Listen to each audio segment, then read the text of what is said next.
Şairimiz Muhtar Buğra hem bizning etrafimizdagi qo'llovchilarimizdan ichidagi muhim urinib turayotgan akalarımızdan biri. Onun ustiga Muhtar akam bilanmi, ya'ni boshqa akalarimizga o'xshashla nihoyat yaqin o'timiz.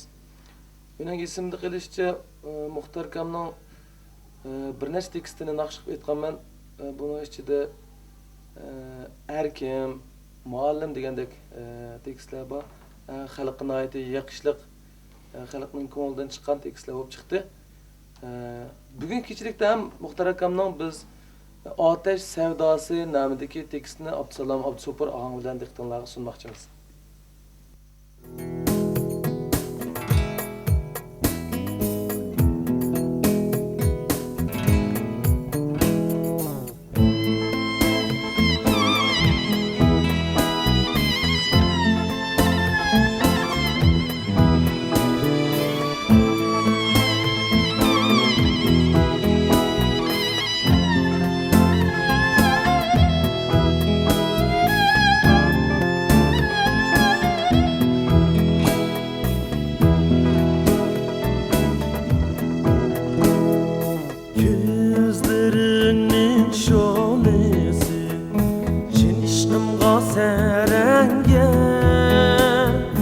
Kirpiklerin ruhimga taşlap öter külenge,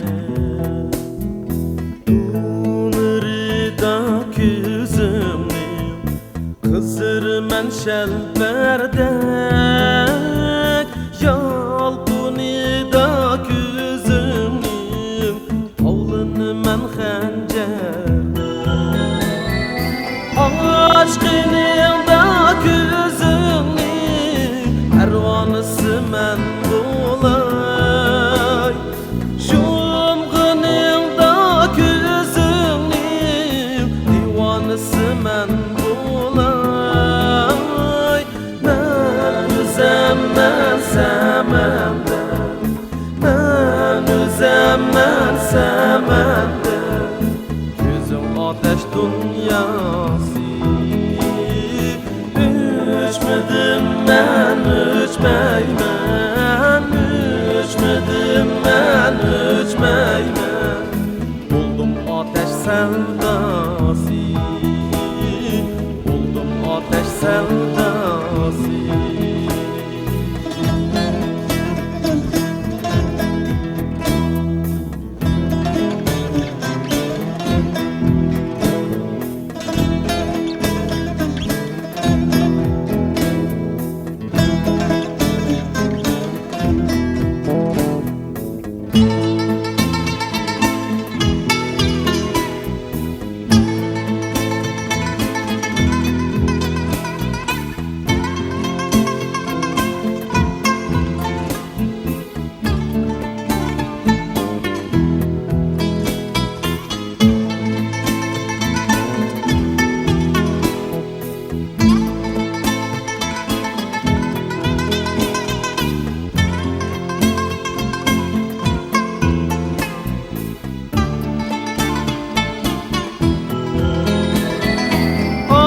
Aşkınımda küzümni pervanısı men bulay, Şumğınımda küzümni divanısı men bulay.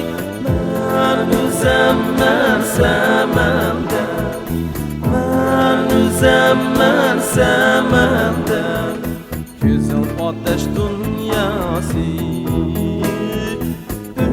Üçmedim ben üçmeymen, Üçmedim ben üçmeymen, Buldum ateş sevdası,